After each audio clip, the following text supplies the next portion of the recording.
नसेल की अजितदादा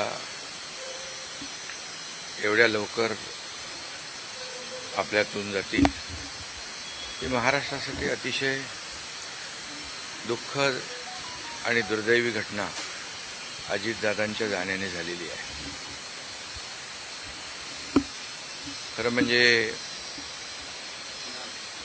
अजितदादा गेले अनेक वर्ष या महाराष्ट्राच्या राजकारणात नेतृत्व करत होते आणि अतिशय परखड स्पष्ट वक्तेपणा आणि प्रशासनावर असलेली त्यांची पकड आपण पाहिलेली आहे. प्रत्येक गोष्टीचा त्यांना बारीक अभ्यास करून बोलण्याची सवय होती आणि परखड स्पष्ट वक्तेपणा, निर्भीड, रोखठोक बोलणारे असले तरी सुद्धा त्याला चूक म्हणणारे असले तरी सुद्धा अतिशय मनाने ते निर्मळ होते. याचा अनुभव मी स्वतः घेतलेला आहे. त्यांच्यासोबत मी मंत्रिमंडळात देखील काम केलं. मी मुख्यमंत्री असताना त्यांनी उपमुख्यमंत्री म्हणून देखील काम केलं आणि जेव्हा मुख्यमंत्री मी असताना मुख्यमंत्री माझी लाडकी बहीण योजना किंबहुना इतरही योजना जेव्हा आम्ही सुरू केल्या तेव्हा आर्थिक जे काही घडी आहे किंवा आर्थिक तरतूद जी आहे ती अतिशय उत्तमपणे त्यांनी त्यावेळेस केली आणि याचा अनुभव मला आहे. आणि एकदा करायचं ठरवलं की ते अजितदादा करायचे. करतो, बघतो, पाहतो असे शब्द त्यांच्या डिक्शनरीत नव्हते. व्हायचं असेल ते तात्काळ करायचे, नसेल त्याला नाही म्हणायचे. असा स्पष्ट वक्तेपणा या महाराष्ट्राने पाहिलेला आहे. मी असेन, मुख्यमंत्री देवेंद्रजी असतील, अजितदादा असतील, आम्ही टीम म्हणून काम केलं, टीम म्हणून काम करतो. आमच्या वेळाही कामाच्या वेगवेगळ्या, आम्ही पहाटे उशिरापर्यंत काम करतो. अजितदादा पहाटे लवकर काम सुरू करतात, देवेंद्रजी दिवसभर काम करतात. आणि अजितदादांनी 6-6 वाजता देखील अपॉइंटमेंट दिलेल्या अधिकाऱ्यांनी आणि लोकप्रतिनिधींनी पाहिलेल्या आहेत.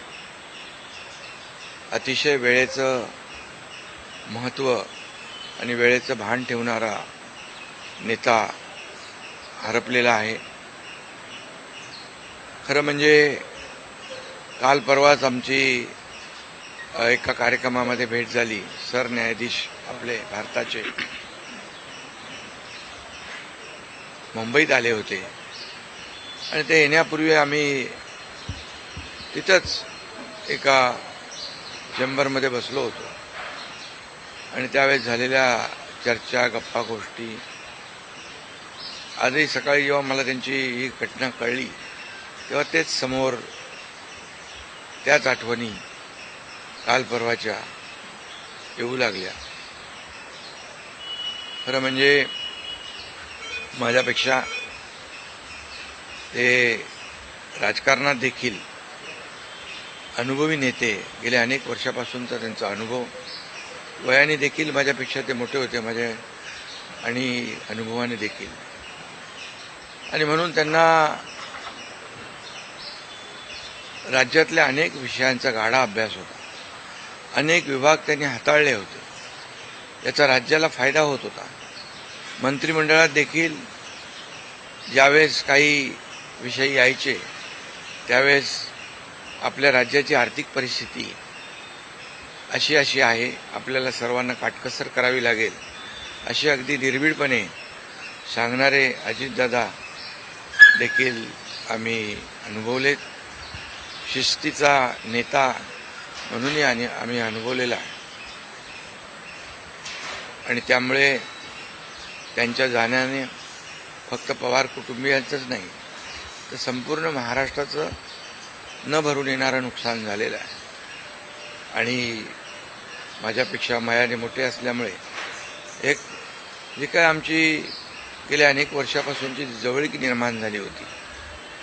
त्यामुळे राजकारणातले आम्ही तिघजण एक टीम म्हणून काम करत असलो तरीसुद्धा एक मोठा भाऊ हरपल्याची गेल्याची भावना देखील, दुःख देखील माझ्या मनामध्ये आहे आणि मी त्यांना भावपूर्ण आदरांजली अर्पित करीत असतानाच मनामध्ये फार दुःखाच्या भावना आहेत. त्यांचं कुटुंब हे दुःख पचवण्याची क्षमता डोंगरा एवढं दुःख आहे. ही क्षमता ईश्वराने त्यांना प्रदान करावी. कुटुंबाचंच नाही तर संपूर्ण महाराष्ट्राचं झालेलं आहे नुकसान.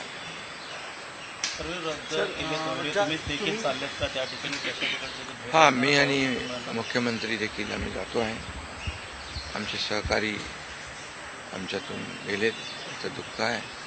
ज्या सभा होत्या त्याही आज आम्ही रद्द केलेल्या आहे. सर, एक विचार असं वाटतं की तुम्ही आता उल्लेख केला की 2 दिवसांपूर्वी त्यांच्या जवळपास 1-1.5 तास तुम्ही बसलेले होतात दोघंच, खूप गप्पा झाल्या त्या चेंबरमध्ये.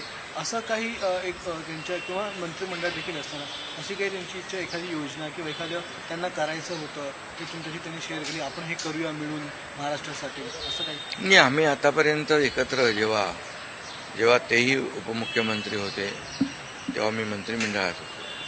मी मुख्यमंत्री असतानाही उपमुख्यमंत्री होते. आता देवेंद्रजी मुख्यमंत्री होते. आम्ही जे काही निर्णय आम्ही घ्यायचो ते निर्णय मिळूनच घ्यायचो आणि मग एकदा एखादी सूचना आली की मग त्याला तिघांनी बळ देऊन ते पूर्ण करायचं. अजितदादा देखील एकदा कधी असंही म्हणायचे की आपली आर्थिकता, आपली जी काही अर्थव्यवस्था महाराष्ट्राची आहे, काही नवीन योजना केल्यामुळे आपल्याला काटकसर करावी लागेल, पण जेव्हा काही निर्णय आपल्याला घ्यावेच लागतील त्यावेळेस मात्र ते मागे हटत नव्हते आणि याचा अनुभव देखील आम्ही घेतलेला आहे. न भरून निघणारे पोकळी सातारा असेल, पश्चिम महाराष्ट्र या ठिकाणी देखील कशा प्रकारची तुम्ही पोकळी भरून काढणार आहे? नाही, यामध्ये साताराच नाही आहे तर त्यांचं जे असलेलं जे काही अनुभव आहे हा महाराष्ट्रासाठी होता.